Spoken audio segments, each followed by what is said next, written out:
Astăzi o să fac un portofel clasic cu 6 buzunare pentru carduri sau 4, încă nu m-am hotărât, și un buzunar mare pentru bancnote.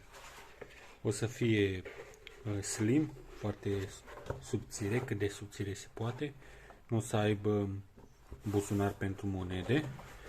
Și pentru copertă o să folosesc pielea asta de vițel.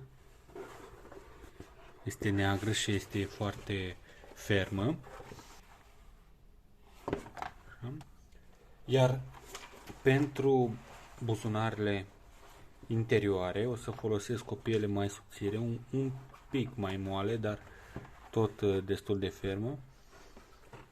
Este o piele de capră, am aici o piele de capră, așa arată.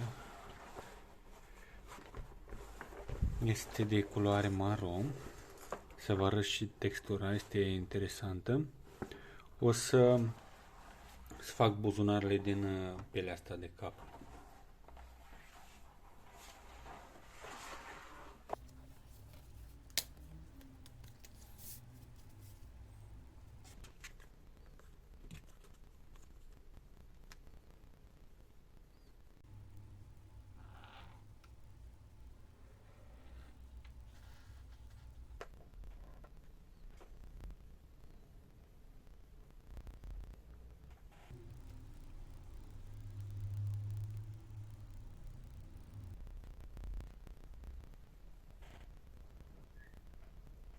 După cum puteți vedea, pielea asta are întindere mai mare pe direcția asta decât pe direcția... De fapt, pe direcția asta are întindere mai mare decât pe direcția asta. De aceea am pus buzunarele de-a